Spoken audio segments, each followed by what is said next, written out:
estar frente a ti, cuando ya no importa más que hay en mi derredor.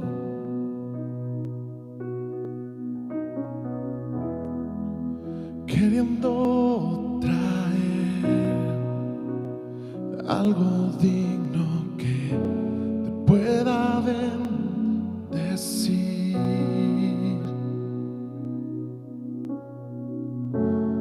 Traigo más que una canción, porque tan solo una canción no es lo que pides de mí. Tú ves más dentro de mí, más profundo en mi ser. Tú miras mi corazón. Adoraré como debo hacerlo, pues se trata de ti, solo de ti, Cristo. Perdóname cuando me he desviado de adorarte a ti, solo a ti.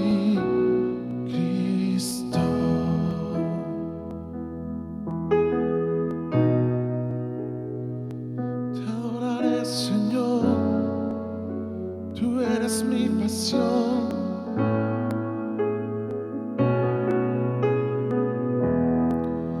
Rey de gran valor, yo no puedo expresar que mereces más.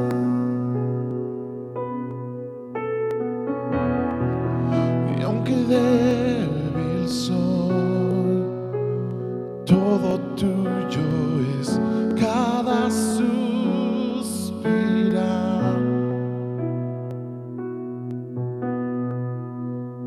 Te traigo más que una canción, porque tan solo una canción no es lo que pides de mí. Tú ves más dentro de mí, más profundo en mi ser. Tú miras mi corazón. Te adoraré como debo hacerlo, pues se trata de ti, solo de ti, Cristo. Perdóname cuando me he desviado de adorarte a ti, y solo a ti, Cristo. Te adoraré como debo hacerlo, pues se trata de ti y solo de ti. Perdóname cuando me he desviado de adorarte a ti, solo a ti, Cristo. Te traigo más que una canción, te traigo más que una canción, te traigo más que una canción a ti, Señor. Te traigo más que una canción, te traigo más que una canción, te traigo más que una canción, mi adoración a ti.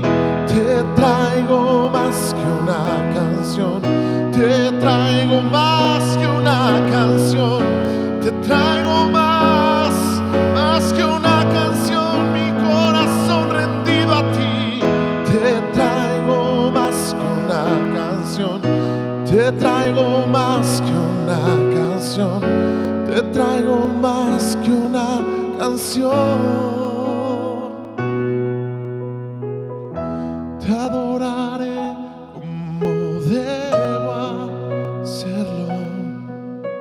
se trata de ti, solo de ti, Cristo. Perdóname cuando me he desviado de adorarte a ti, solo a ti, Cristo.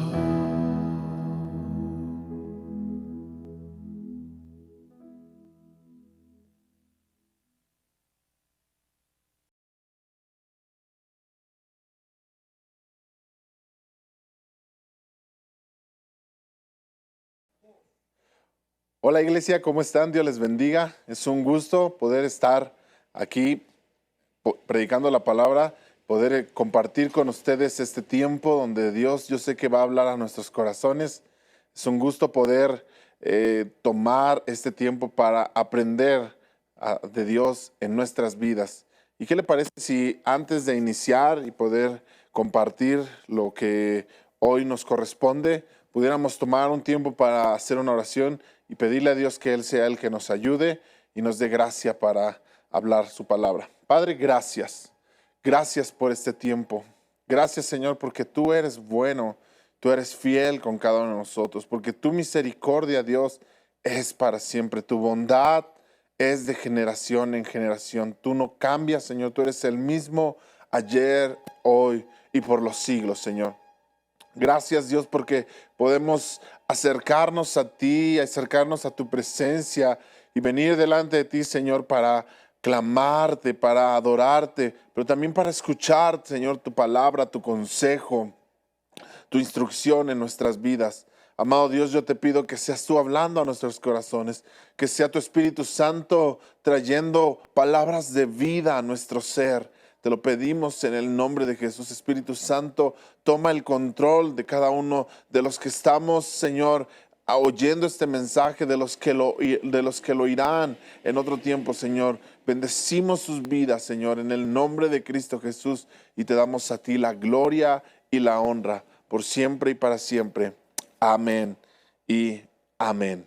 Bueno, pues estamos con esta serie llamada Jesús, el Hijo del Hombre, donde estamos viendo a través del Evangelio de Lucas la vida y el caminar de nuestro Señor Jesucristo aquí en la tierra. Los evangelios nos narran las historias de Jesús, de cómo Jesús caminó en esta tierra, de cómo Jesús vivió, de la manera que habló, sus enseñanzas, la dirección que Él daba, y a través de ello nosotros podemos ver a Jesús. Qué importante es que tú y yo veamos a Jesús en la palabra de Dios, porque esa es la manera en la que tú y yo también tenemos que vivir. De la manera que Cristo caminó, es la manera que tú y yo tenemos que caminar en esta vida. Y a través del Evangelio de Lucas nos narra la vida y la experiencia de Cristo en esta tierra. Y estamos hoy nos toca analizar del capítulo 3, del versículo 21 al versículo 38. La semana pasada, o en las enseñanzas pasadas, estuvimos viendo acerca de Juan el Bautista. Y Juan es un hombre que Dios levanta para anunciar una buena noticia. ¿Y cuál era esta buena noticia? Que Dios había enviado a aquel que había de traer justicia a las naciones. Dios había enviado a aquel que había de traer salvación a aquellos que estaban perdidos, y que era tiempo de arrepentirse y era tiempo de volverse a Dios. Y vemos a Juan predicando, de hecho, de una manera muy enérgica, de una manera muy apasionada, diciéndole a la gente que se volviera a Dios, que se volviera y que se arrepintiera de sus pecados, para que entonces pudiera venir y poder entrar al reino de Dios. El reino de Dios se ha acercado y era necesario arrepentirse, y era necesario volverse a Dios. Y le preguntaban a Juan, ¿qué tenemos que hacer? Y Juan les decía, ¿verdad?, que tenían que dejar sus malos caminos, tenían que abandonar su mala manera de vivir y entonces reconciliarse con Dios. Y vemos esta escena dando forma, ¿verdad?, a través de la predicación de Juan el Bautista, Pero ahora veremos a Jesús en escena. Y es interesante, leamos el versículo 21 y 22. Dice, cierto día en que las multitudes se bautizaban, Jesús mismo fue bautizado. Mientras él oraba, los cielos se abrieron y el Espíritu Santo en forma visible descendió sobre él como una paloma. Y una voz dijo desde el cielo, tú eres mi Hijo amado y me das gran gozo. Wow, Jesús viene a ser bautizado. Recordemos que Juan está bautizando a aquellos que están arrepintiéndose de sus pecados, aquellos que vienen a Juan arrepentidos y conmovidos por un estilo de vida equivocado y que han reconocido que la manera en que están viviendo no es la correcta y vienen con Juan y le dicen, ¿qué tenemos que hacer? Y Juan les dice, arrepiéntanse y bautícense, ¿verdad? Vengan al bautismo, porque el bautismo de Juan representaba precisamente eso, el arrepentimiento de los pecados. Y entonces está la gente, ¿verdad? Formada. El Evangelio de Mateo nos dice cómo era más o menos esta dinámica en la que Juan bautizaba. Y está la gente ahí formada, ¿verdad? Esperando ser bautizada por Juan, esperando que Juan le bautice. Y en medio de esa gente de repente aparece Jesús. Y Jesús no necesitaba ser bautizado, porque la Biblia nos enseña que Jesús no cometió pecado. Jesús no había pecado en él, así que Jesús no necesita él ser bautizado, pero más sin en cambio Jesús se acerca a Juan para ser bautizado. Y recordemos incluso a Juan diciéndole, tú no necesitas ser bautizado por mí, al contrario, yo necesito que tú me bautices, porque Juan había anunciado perdón a un hombre que venía después de él. Dice, él les bautizará con el Espíritu Santo. Y Juan reconoce a Jesús como ese hombre, reconoce a Jesús como el Cordero de Dios, dice en el Evangelio de Juan, que quita el pecado del mundo. Juan reconoce a Jesús y le dice a Jesús, yo no te puedo bautizar, más bien tú me tendrías que bautizar a mí. Pero Jesús le dice, es necesario que se cumpla toda justicia. Y Jesús ciertamente no necesitaba ser bautizado porque él no había cometido pecado. Mira lo que dice la Biblia en 2 Corintios 5:21. Dice, pues Dios hizo que Cristo, quien nunca pecó. Jesús nunca pecó, nunca.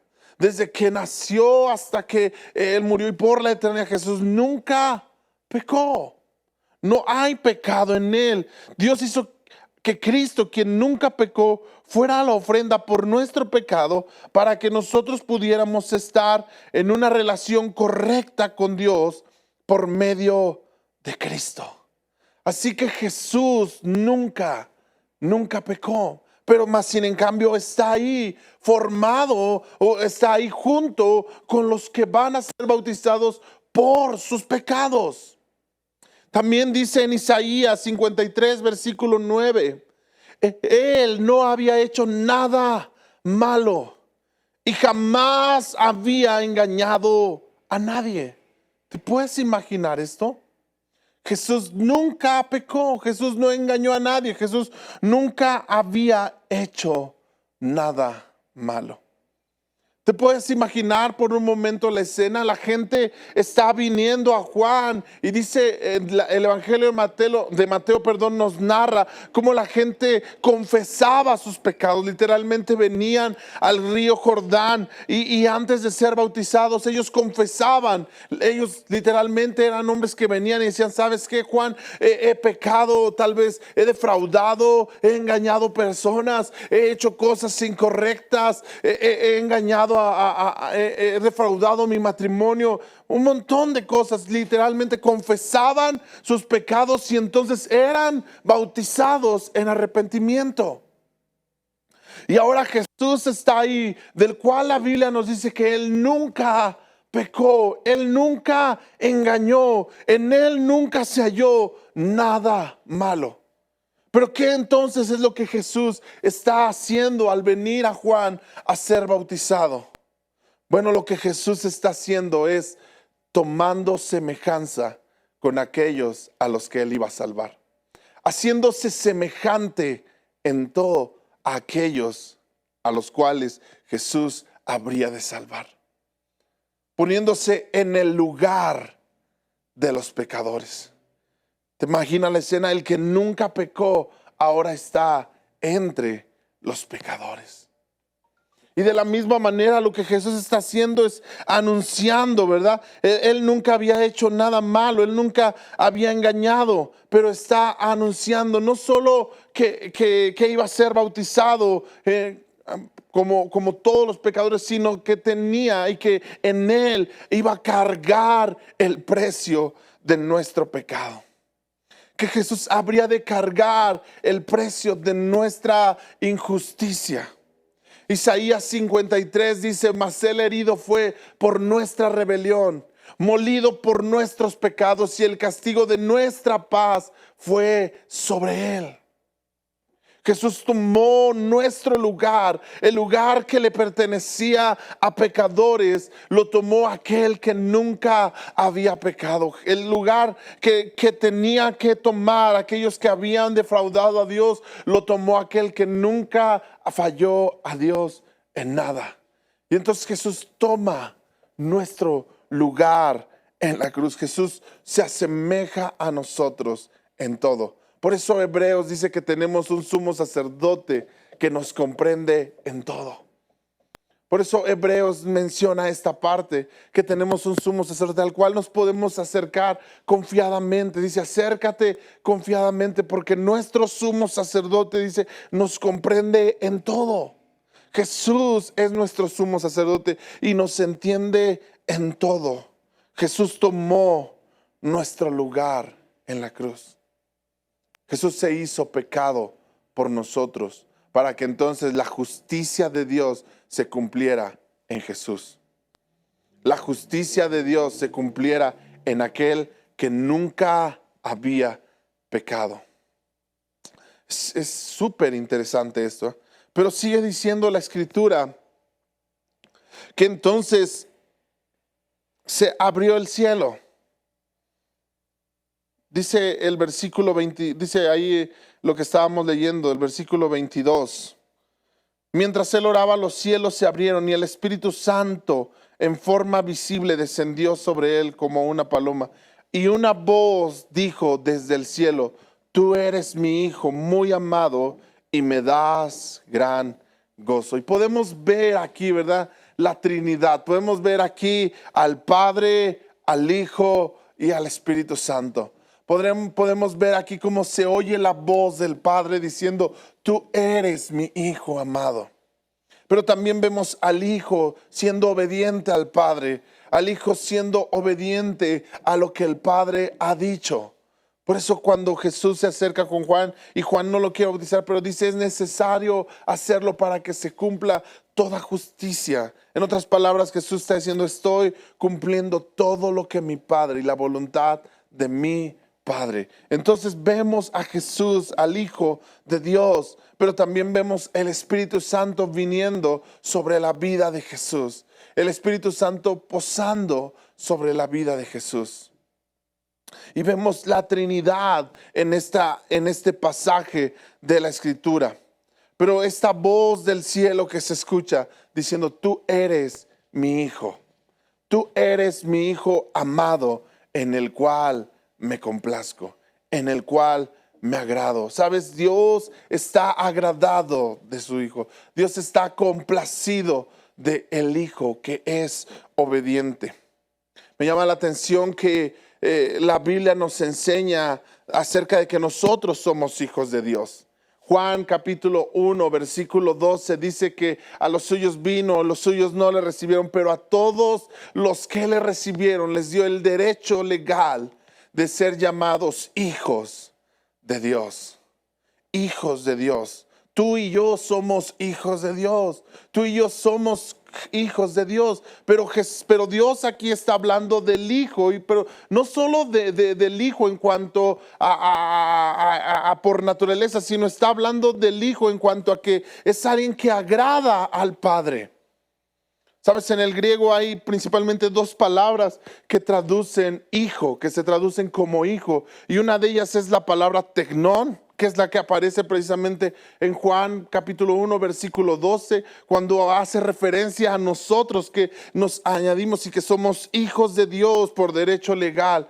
Pero hay otra palabra que es la palabra huios. Y esa palabra es utilizada para un hijo maduro. La palabra tecnón en el griego es utilizado para un hijo que está creciendo, un hijo que todavía es inmaduro, un hijo que es hijo por derecho legal, es hijo, le corresponde la herencia también, pero aún tiene que trabajar, aún tiene que avanzar, aún tiene que crecer, aún tiene que hacer, ¿verdad?, tantas cosas para poder participar de esa herencia. Pablo dice que mientras que el hijo no crece, es como un esclavo todavía. Pero cuando el hijo entonces es maduro, puede participar de toda la herencia del padre. Y entonces cuando Dios está hablando de Jesús aquí en el Evangelio de Lucas, cuando Dios está hablando, cuando la voz del cielo se oye y dice, este es mi hijo. Dios está diciendo, este es mi hijo que me agrada, este es mi hijo que es obediente, este es mi hijo que sabe complacerme y por eso yo me complazco en él. ¿Sabes? Es la voz del Padre diciendo, este es mi hijo que obedece todo lo que yo le pido. Qué interesante, qué increíble es esto. Porque esto es a lo que Dios nos quiere llevar a ti y a mí. No solo a ser hijos por derecho legal, al recibir a Jesús, al creer en Jesús, al venir y reconciliarnos con Dios, arrepentirnos de nuestros pecados. En ese momento tú y yo somos hijos de Dios. Por derecho legal, ya no somos esclavos del pecado, ya no somos esclavos del temor, sino que ahora nos convertimos en hijos de Dios y tenemos una relación con Dios. Antes enemigos de Dios, ahora hijos de Dios. Pero como hijos no solo tenemos que conformarnos con esa parte, sino que tenemos que avanzar a un crecimiento espiritual. Tenemos que avanzar a una madurez espiritual donde nosotros, al igual que Jesús, complacemos al Padre en todo lo que Él quiere. Donde nosotros, al igual que Jesús, provocamos placer en el corazón del Padre. Donde nosotros, al igual que Jesús, podemos traer placer y podemos traer complacencia a los deseos de nuestro Padre. Ese es el nivel donde Dios quiere llevarnos a cada uno de nosotros. Y dice Hebreos que Jesús, aunque era hijo, por lo que padeció, aprendió obediencia. ¿Sabes? Dios nos quiere llevar a una obediencia mayor.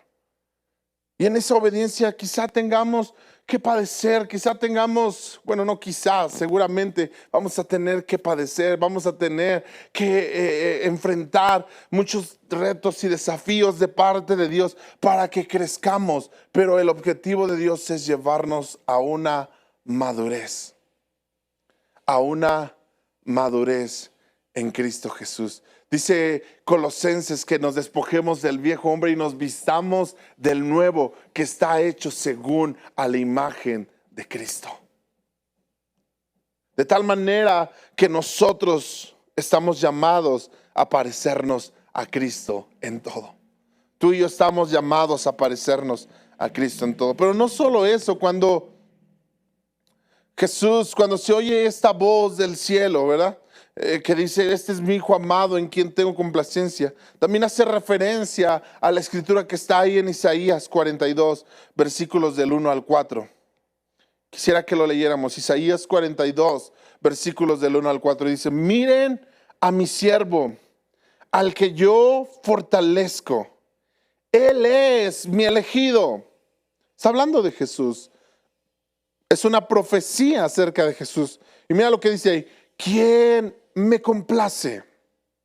He puesto mi espíritu sobre él. Eso es lo que pasó en ese día, ¿verdad? Se oye esta voz que dice: este es mi hijo, el que me complace. Y el Espíritu Santo es puesto sobre Jesús. Dice: él hará justicia a las naciones. La tarea de Jesús era esta: hacer justicia a las naciones. Era traer justicia a la tierra. Dice: no gritará ni levantará su voz en público, no aplastará la caña más débil, no apagará la vela que titila. Les hará justicia a todos los agraviados, no vacilará ni se desalentará hasta que prevalezca la justicia en toda la tierra. Aún las tierras lejanas más allá del mar esperan sus instrucciones. ¡Wow! Y está hablando de Jesús. Isaías está profetizando acerca de Jesús, diciendo: él es el siervo de Dios. Él es el siervo, él es el hijo de Dios que complace en toda Dios. Dios es la voz de Dios diciendo: este es mi elegido que me complace en todo. La misma voz que se oyó ese día en el río Jordán, diciendo: este es mi hijo amado en quien tengo complacencia. Pero es interesante que dice: él hará justicia a las naciones. Él traerá justicia a la tierra. No va a descansar, no se va a agotar hasta que traiga justicia a la tierra. La misión de Jesús, la tarea de Jesús era traer justicia a la tierra. Y me llama la atención algunas cosas que están en estos versículos. Y número 1 dice que él no gritará ni levantará su voz en público.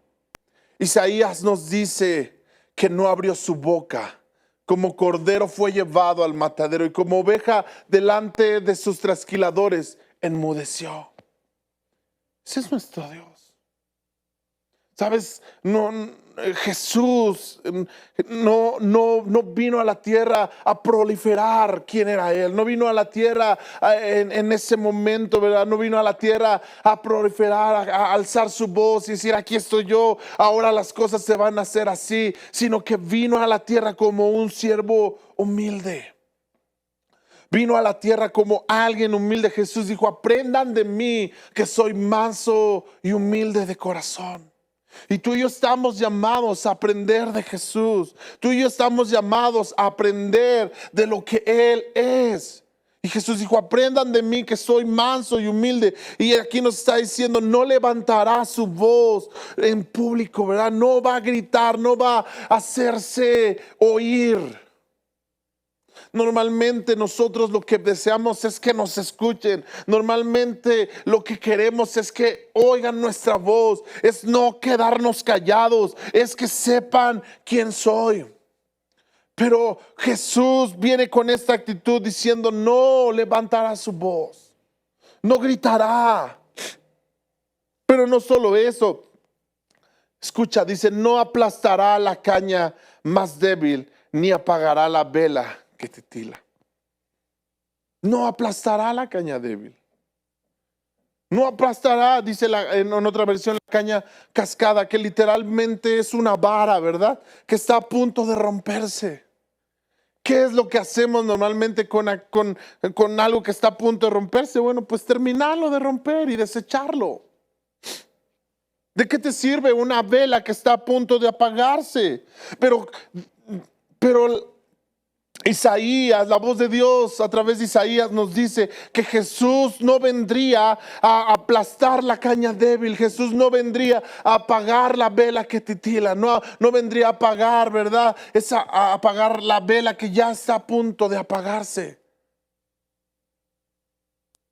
En otras palabras, Él vino a levantar al débil. Él vino a restaurar a lo que está a punto de quebrarse o a lo que está quebrado. Vino a eso. Tú y yo somos muestra de eso. Tú y yo somos muestra de que Jesús vino a restaurar lo débil. La Biblia dice en Corintios, en 1 Corintios, que de lo vil y menospreciado de ahí escogió Dios. Lo que para el mundo es menospreciado, lo que para el mundo es algo que ya no sirve, de ahí Dios nos ha tomado a ti y a mí. De ahí Dios nos ha tomado y nos ha dado vida y vida en abundancia. Ese es nuestro Jesús. Pero dice, no apagará la vela que titila. Pero mira, dice, les hará justicia a todos los agravados. No vacilará ni se desalentará hasta que prevalezca la justicia en toda la tierra. ¿Y cómo es que Jesús traería justicia a la tierra? ¿Cómo es que Jesús entonces va a traer o traería justicia a la tierra? ¿Cómo es que la justicia de Dios, la justicia del cielo vendría a la tierra a través de Cristo? Y es interesante que lo que la Biblia nos enseña, Romanos 8, versículo 3 al 4, dice, la ley de Moisés no podía salvarnos, porque nuestra naturaleza pecaminosa es débil. ¿Sabes? Está diciendo que la ley de Moisés, la ley de Dios no puede por sí sola salvarnos. Aunque la ley de Dios es buena, aunque la ley de Dios es la manera en que Dios quiere que vivamos, pero eso no puede darnos salvación. Porque aunque la ley de Dios nos revela cómo es que Él quiere que vivamos, cómo es que Él quiere que caminemos, para nosotros en nuestra naturaleza humana, eso es imposible. Por cuanto dice aquí la carne, la naturaleza pecaminosa es débil. En otro versículo también ahí de Romanos 8 dice que el hombre natural no agrada a Dios ni puede. La naturaleza pecaminosa no puede agradar a Dios. Mira entonces cómo es que Dios responde a eso. Porque entonces lo que merecíamos era en la justicia de Dios, lo que tú y yo merecíamos era el castigo de Dios. Pero entonces, ¿qué es lo que Dios hace? ¿Qué es lo que Dios hace con esto? Dice, así que Dios hizo lo que la ley no podía hacer.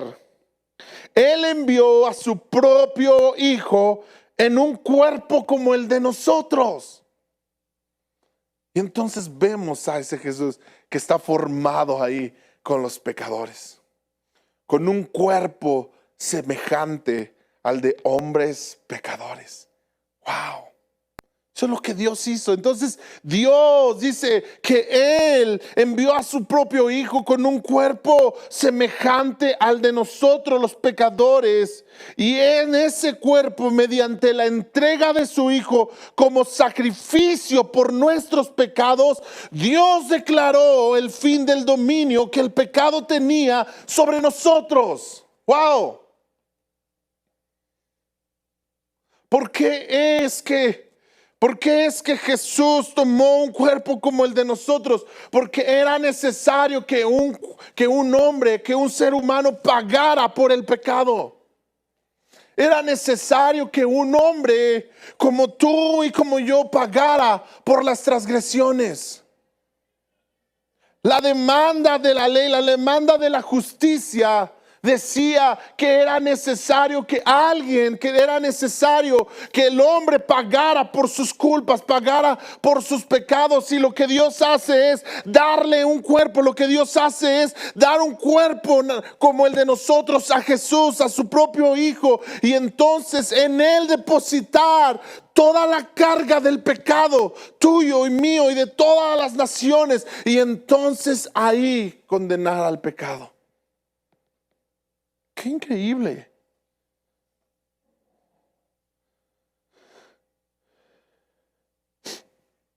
Lo hizo para que se cumpliera totalmente la exigencia justa de la ley a favor de nosotros, ya que no seguimos a nuestra naturaleza pecaminosa, sino que seguimos al Espíritu. Lo hizo para que se cumpliese la exigencia de la ley. La ley exigía que el hombre tenía que pagar por sus pecados. Y entonces Jesús tomó ese cuerpo de hombre y pagó por nuestros pecados. ¿Por qué la Biblia nos dice que la carne de Jesús fue deshecha? ¿Por qué la Biblia nos enseña que la carne de nuestro Salvador fue deshecha? Fue totalmente destruida. Porque Dios puso ahí el pecado de todos nosotros. Y entonces ahí fue destruido el pecado y el dominio del pecado. Tú y yo tenemos victoria sobre el pecado. Tú y yo tenemos victoria sobre el pecado, sobre la carne, porque en la cruz del Calvario fue destruido el poder del pecado. Y aunque en nuestra naturaleza no podemos vencer el pecado, pero cuando venimos a la vida del Espíritu, entonces en la vida del Espíritu tú y yo podemos vencer el pecado, porque el pecado ya ha sido vencido por Cristo en la cruz. Y entonces vino justicia a la tierra y entonces se cumple lo que leímos hace un rato en 2 Corintios 5:21, donde dice, pues Dios hizo que Cristo, quien nunca pecó, fuera la ofrenda. Él es la ofrenda, Él fue el precio, el que nunca pecó. Era necesario que fuera un hombre, pero también era necesario que fuera alguien que nunca había pecado. Era necesario que fuera un hombre como tú y como yo, pero era necesario que fuera alguien justo. Así que fue Cristo la ofrenda de nuestra injusticia. Fue Cristo el pago de nuestra injusticia. Pues Dios hizo que en Cristo, quien nunca pecó, fuera la ofrenda por nuestro pecado, para que nosotros pudiéramos, fíjate, esto es increíble, para que entonces tú y yo pudiéramos estar ahora en una relación correcta con Cristo, con Dios, por medio de Cristo, para que tú y yo pudiéramos estar en relación correcta con Dios. Porque es que tú y yo podemos venir a Dios. Porque es que tú puedes levantar tus manos al cielo y decirle, Padre, te amo. Padre, me acerco a ti. ¿Por qué es que puedes hacer eso? Porque Cristo fue la ofrenda por tu pecado. Era imposible para nosotros, para el ser humano acercarse a Dios, hasta que Cristo vino y fue la ofrenda por el pecado. Wow.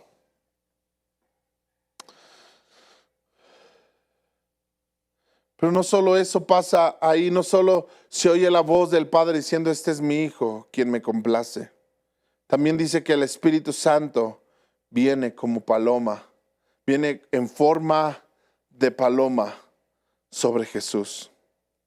Y es interesante esto también, porque la paloma es utilizada en la Biblia como un símbolo de algo nuevo. ¿Recuerdas? Después de tantos días en el arca, después de que Dios envía el diluvio y solamente sobrevive la familia de Noé, su esposa, sus hijos y las esposas de sus hijos, ¿verdad? 8 personas dice que sobreviven a este gran evento, a este diluvio, ¿verdad? Y entonces, después de tantos días que están ahí en el arca, dice que Noé toma una paloma. Y cuando esta paloma va y regresa, ¿verdad? Con una rama de olivo, una rama en su pico, entonces eso representa que hay un nuevo comienzo. Eso representa que hay un nuevo comienzo y que ahora podrán volver a comenzar de nuevo su vida en la tierra. Y sabes, el Espíritu Santo nos es dado como señal de este nuevo comienzo. La Biblia dice en Efesios que el Espíritu es las arras de nuestra herencia. El Espíritu que nos es dado a nosotros es la señal de este nuevo comienzo que tenemos en Dios.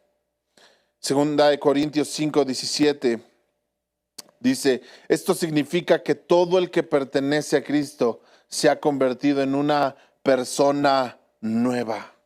La vida antigua ha pasado y una nueva vida ha comenzado. Wow. Nuestra vida pasada ya fue y ahora hay una vida nueva. Y en esta vida nueva dice que todas las cosas son hechas nuevas. El Espíritu Santo representa ese nuevo comienzo. Por eso Jesús le dijo a Nicodemo que era necesario nacer de nuevo. La vida de Cristo es un nuevo comienzo, es un nuevo caminar, es cambiar la forma de pensar de antes. Romanos capítulo 12 dice que tenemos que renovar nuestra mente, tenemos que cambiar algo nuevo, ¿verdad? Tenemos que ser partícipes de esta nueva naturaleza. No es posible que vivamos en Cristo con la misma manera de vivir, con la misma manera de caminar, con la misma manera de pensar. Es necesario que nos renovemos, es necesario que el Espíritu Santo haga una transformación en nosotros. Por medio de su palabra, por medio de su Espíritu, podamos ser renovados y vengamos a participar de esta nueva naturaleza, de este nuevo comienzo que es en Cristo Jesús. La vida en Cristo es totalmente nueva. Si antes eras como fueras, si antes éramos lo que hayamos sido, ¿verdad? Ahora en Cristo tenemos un nuevo comienzo. Ahora en Cristo tenemos una nueva esperanza. Ahora en Cristo tenemos una nueva manera de caminar. Y por eso es necesario que nos renovemos. Por eso es necesario que nos renovemos. Es interesante cuando Jesús dice que no se puede echar vino nuevo en odres viejos. No se puede echar vino nuevo y vino representa también el Espíritu Santo, ¿verdad? Y el Espíritu Santo no puede posar sobre personas que no hayan nacido de nuevo, que no hayan cambiado su manera de pensar, que no hayan cambiado su manera de ver las cosas. Es necesario nacer de nuevo para que entonces podamos entender la vida del Espíritu, para que entonces podamos entender el reino de Dios. Por eso Jesús le dice a Nicodemo, si no naces de nuevo, Nicodemo, no entenderás. No lo podrás ver, no lo podrás comprender. Va a estar enfrente de tus ojos y no podrás verlo. Y nos es necesario, iglesia, nacer de nuevo. Nos es necesario cambiar nuestra manera de ver, nuestra manera de pensar. Eso representa al Espíritu Santo sobre nosotros. Por eso necesitamos al Espíritu Santo. Por eso tú y yo necesitamos al Espíritu Santo. Por eso Jesús dijo, pidan al Espíritu Santo. Si ustedes siendo malos saben dar buenas cosas a sus hijos, ¿cuánto más el Padre dará a su Espíritu Santo a quien lo pida? Necesitamos el Espíritu Santo sobre nosotros. Necesitamos la vida del Espíritu en nosotros. Dice que por el Espíritu podemos hacer morir las obras de la carne. Es necesario la vida del Espíritu en nosotros. Y luego sigue diciendo ahí en Lucas, regresemos a Lucas. Capítulo 3, versículo 23, dice, Jesús tenía unos 30 años cuando comenzó su ministerio en público. Jesús era conocido como el hijo de José. José era el hijo de Eli. Él era el hijo de Matat. Matat era el hijo de Leví. Leví era el hijo de Melqui. Melqui era hijo de Jana. Jana era hijo de José. José era hijo de Maat. José era hijo de Matías. Matías era hijo de Amós. Amós era hijo de Nahum. Nahum era hijo de Esli. Esli era hijo de Nagai. Nagai era hijo de Maat. Maat era hijo de Reza. Reza era hijo de Zorobabel. Zorobabel era hijo de Salatiel. Salatiel era hijo de Neri. Neri era hijo de Melqui. Melqui era hijo de Adi. Adi era hijo de Cosam. Cosam era hijo de Elmodam. Elmodam era hijo de Er era hijo de Josué.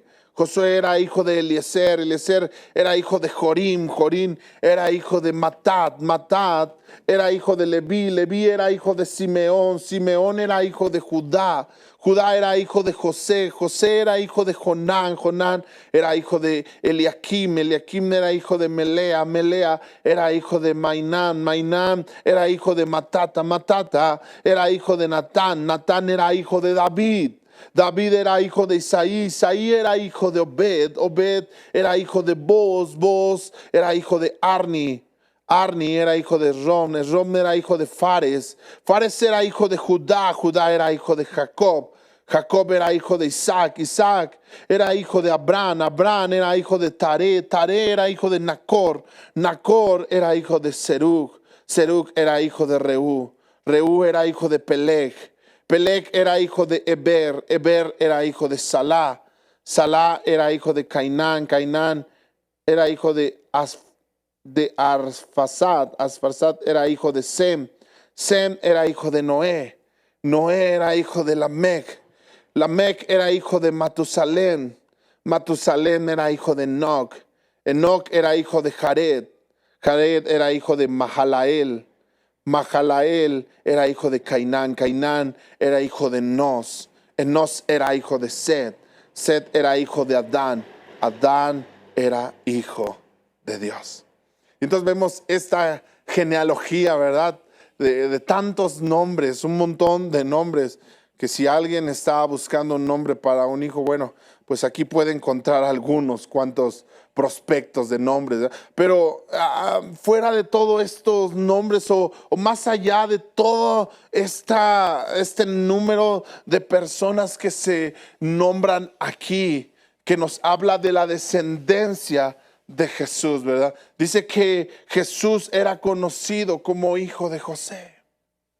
Jesús era conocido de alguna forma como el hijo de José, José el carpintero, aquel hombre, ¿verdad? Al cual Dios le dice que tome a María, aunque José no era el padre biológico de Jesús, porque hemos visto que Jesús es proveniente y el nacimiento de Jesús es a través de María solamente, ¿verdad? Es a través solamente de esta mujer llamada María.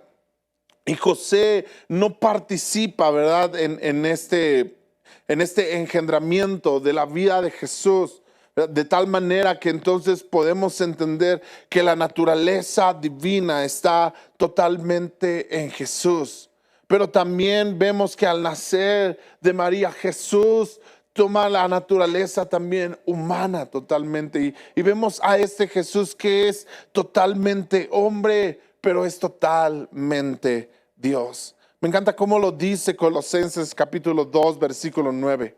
Dice, Jesús era hijo de Dios.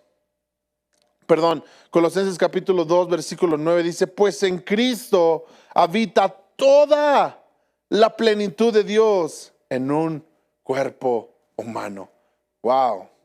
Pues en Jesús, en Cristo, habita toda la plenitud de Dios. Cristo Jesús es totalmente Dios.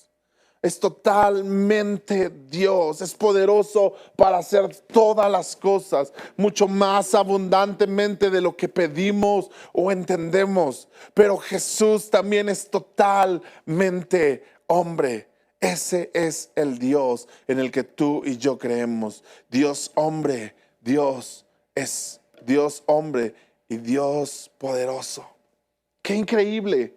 Qué increíble. Y esta genealogía nos deja ver eso, ¿verdad? Lo que Lucas está tratando de hacer es mostrar a través de esta genealogía que Jesús no solamente es Dios, que Jesús no solamente es poderoso y por eso Él pudo vencer el pecado, sino nos estamos dando que Jesús es completamente hombre. ¿Y por qué era tan importante mostrar que Jesús era hombre? ¿Por qué era tan importante hacer y remarcar que Jesús tenía una descendencia humana? Porque solo un hombre podía pagar por el pecado. Solo un hombre podía pagar por el pecado. Así que Dios, como lo vimos hace rato en Romanos, tomó, ¿verdad? Y toda la deidad de Dios fue puesta en un cuerpo humano, fue puesta en Jesús, de tal manera que Jesús es hombre completamente y por eso puede pagar, por eso puede redimir nuestros pecados, por eso puede darnos salvación, porque es completamente hombre, pero es completamente Dios. Por eso es poderoso para salvar. Por eso es poderoso para perdonar pecados. Qué increíble. ¿Recuerdan cuando le traen a este paralítico y hacen un hoyo en el techo y vienen y Jesús dice, tus pecados te son perdonados? Y aquellos hombres que están ahí empiezan a enojarse. Dice, ¿quién se cree este? Solo Dios puede perdonar pecados. Wow, pues Jesús es Dios. Por eso Jesús podía perdonar pecados. Por eso Jesús podía ofrecer el perdón de los pecados. Ciertamente solo Dios puede perdonar pecados. Si solo un hombre podía pagar el precio de ese pecado. Qué increíble, qué increíble. Y nos revela entonces que Jesús es completamente Dios, como lo vimos hace un rato, totalmente hijo de Dios, ¿verdad? Totalmente hijo de hombre. Pero no solo eso, me gustaría que fueras también a Romanos capítulo 5.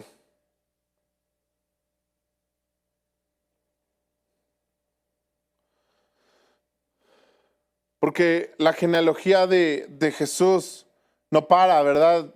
Por ejemplo, en Mateo vemos que Mateo empieza la genealogía hablándonos de Abraham, pero Lucas va más allá en la genealogía y nos lleva hasta Adán, haciendo entonces referencia a que Adán fue el primer hombre, a que Adán fue el primer ser humano.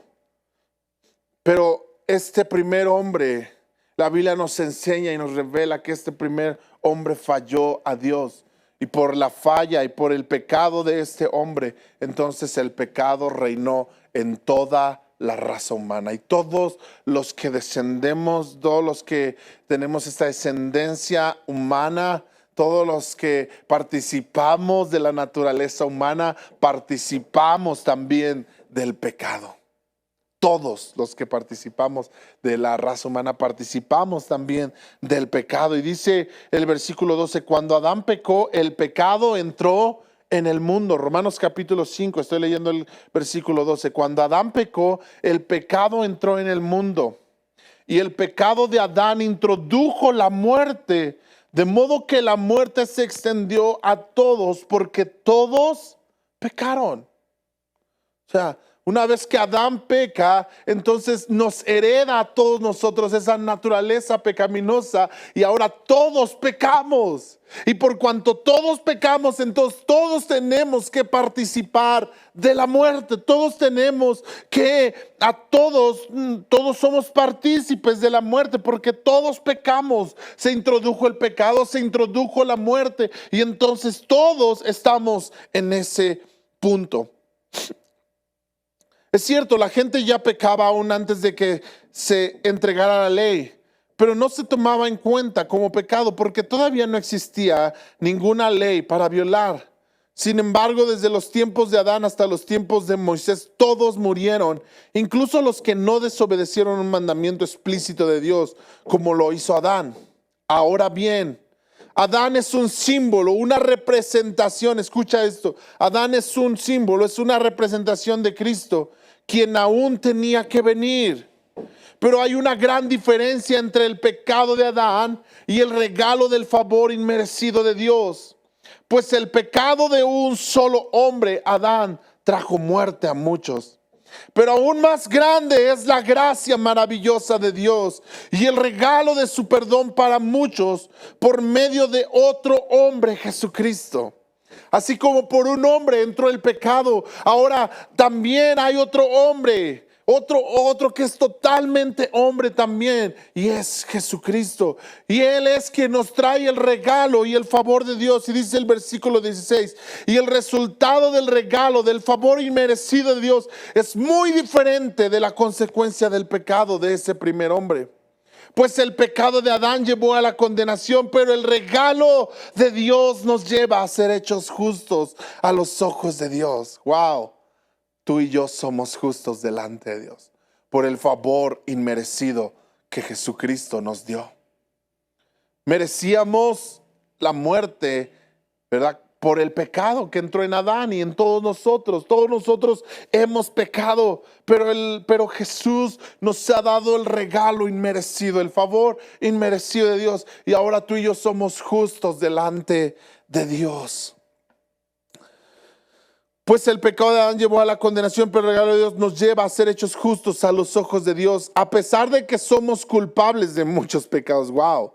Pues el pecado de un solo hombre, Adán, hizo que la muerte reinara sobre muchos, pero aún más grande es la gracia maravillosa de Dios y el regalo de su justicia, porque todos los que lo reciben vivirán en victoria sobre el pecado y la muerte por medio de un solo hombre, Jesucristo. Así es, un solo pecado de Adán trae condenación para todos, pero un solo acto de justicia de Cristo trae relación correcta con Dios y vida nueva para todos. Por uno solo que desobedeció, muchos pasaron a ser pecadores, pero por uno solo que obedeció a Dios, muchos serán declarados justos delante de Dios. La ley de Dios fue entregada para que toda la gente se diera cuenta de la magnitud de su pecado, pero mientras más pecaba la gente, más abundaba la gracia maravillosa de Dios. Entonces, así como el pecado reinó sobre todos y los llevó a la muerte, ahora reina en cambio la gracia maravillosa de Dios, la cual nos pone en relación correcta con Él y nos da como resultado la vida eterna por medio de Jesucristo, nuestro Señor. ¡Wow! Increíble. La comparación. Jesús, Adán. Adán pecó. El pecado entró, reinó la muerte. Jesús vino, murió por nuestros pecados, trajo justicia, trajo vida eterna. Por un solo hombre entró la muerte, por un solo hombre entró la gracia y la justicia de Dios. El punto es, ¿dónde estamos ahora mismo? Si ahora mismo tú estás todavía participando de la naturaleza humana que viene de Adán, o ahora estás participando de esta nueva naturaleza que es en Cristo Jesús. En la naturaleza de Adán reinará la muerte y reina la condenación. En la naturaleza nueva de Jesucristo reina la vida y reina la justicia. ¿Qué les parece si oramos? Padre, gracias. Gracias por tu amor. Gracias, Señor, porque ahora podemos presentarnos delante de ti. Porque podemos acercarnos a tu presencia por medio de lo que Jesús hizo por nosotros en la cruz. Aunque éramos pecadores y estábamos destituidos de tu gloria, Señor. Por medio de el sacrificio de Cristo tenemos entrada a la vida eterna, tenemos entrada a la gracia de Jesucristo. Te damos a ti gloria y te damos a ti honor por eso, Dios. Señor, llévanos a vivir agradándote. Queremos vivir, queremos crecer, Señor, haciendo tu voluntad. Que así como se oyó esa voz del cielo diciendo, este es mi Hijo, en quien me complazco, que también, Señor, puedas complacerte en aquellos que somos llamados hijos tuyos por medio de la gracia de Jesucristo. Que la vida de Cristo reine en nosotros, Señor. En el nombre de Jesús. Amén y amén. Que Dios te bendiga.